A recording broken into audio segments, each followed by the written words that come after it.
Hey there and welcome. Today we're going to be drafting, well, the ultimate blueprint for creating the perfect paradise for one of the world's absolute hardiest animals, the yak.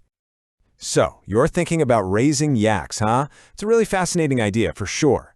But, these incredible creatures have some very specific needs. Before you even think about jumping in, you've really got to ask yourself, can I actually provide the right kind of environment for them to truly, genuinely thrive? And that's exactly what we're going to tackle today. We're going to walk through the whole process, step by step, and literally build their ideal home from the ground up. So let's get right into it. Okay, so first things first. The foundation, the absolute bedrock of any yak paradise, is the environment itself. We have to start by trying to recreate the conditions of their native mountain homes. And really, it all boils down to two things: climate and terrain. This quote really just nails it. Yaks aren't just built for the cold, they are a product of it. Think about it. Their thick fur, their super robust immune systems, all of that is an adaptation to a harsh, high-altitude life. So the most crucial point here is that we have to respect that incredible natural design. And here you can see the really crucial contrast.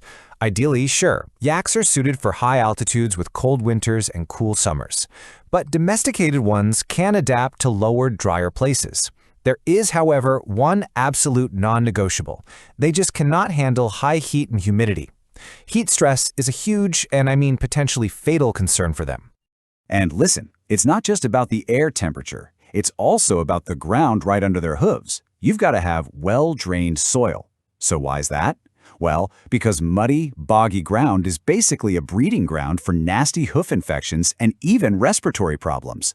And yeah, rugged, hilly terrain is fantastic for exercise, but you have to balance that with safety. Seriously, overly steep or dangerous cliffs are a definite no-go. All right, so once we've got the climate and terrain sorted out, we need to think about laying out the actual space. This really means figuring out two big things. How much room do they need? And just as importantly, how do we keep them where we want them? This number right here, this is your key starting point for land. You're looking at about 1 to 2 acres per adult yak. And this isn't just for them to stand around in, It's absolutely crucial for providing enough good, high-quality forage and, really importantly, for preventing overgrazing. Overgrazing just degrades the land, and it's a great way to spread parasites.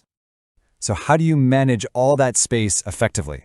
Well, the answer is something called rotational grazing, and it's a simple but totally brilliant system. You just graze the herd in one section, then you move them to another, and you let that first pasture rest up and regenerate. This does two amazing things. It keeps your land healthy and your forage full of nutrients, and it breaks the life cycle of parasites, so you're protecting your herd naturally.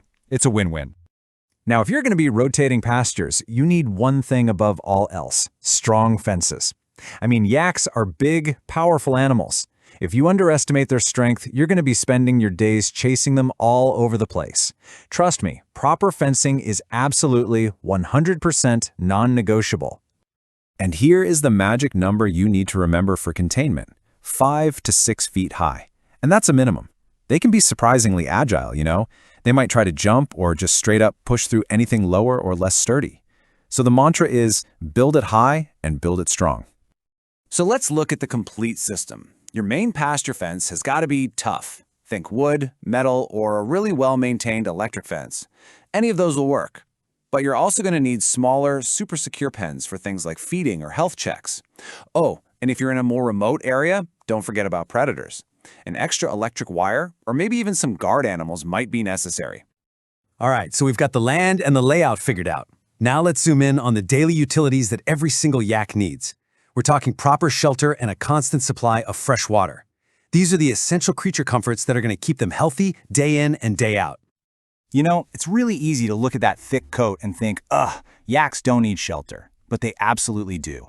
Not for just any old day, but for the real extremes. We're talking about a simple 3-sided shed or a barn, something that gives them a place to get out of that driving rain, heavy snow, or those brutal winds. So what makes a good shelter? Well, it pretty much comes down to 4 key things. Number 1, it has to be dry and draft-free.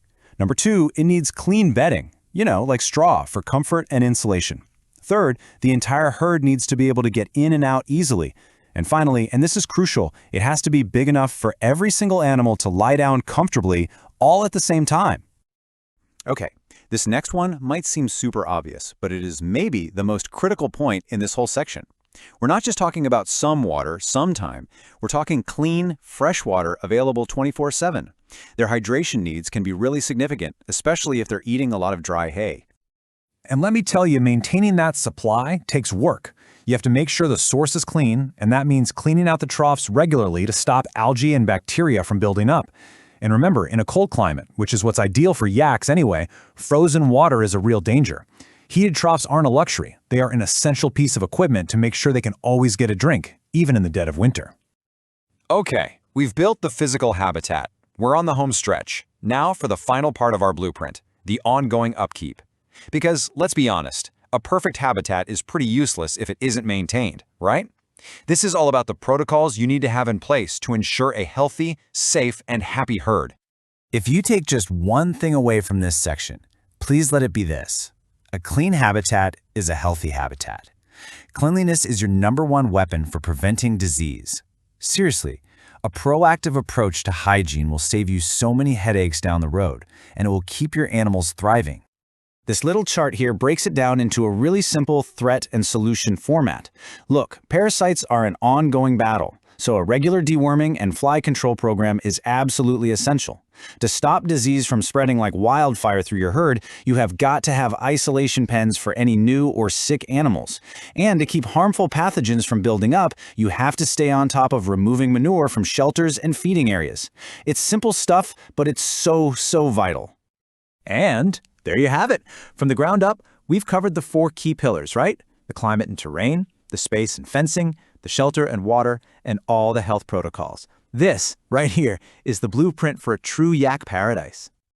So now, the final question really is for you. You've got the blueprint, you know what it takes. So take a good, hard look at your land, your climate, and your resources, and ask yourself that one big question. Is it ready for yaks?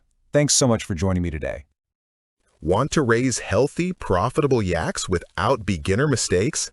Get How to Raise Yaks by Gerard Dawn, your step-by-step guide to successful yak farming. Link below.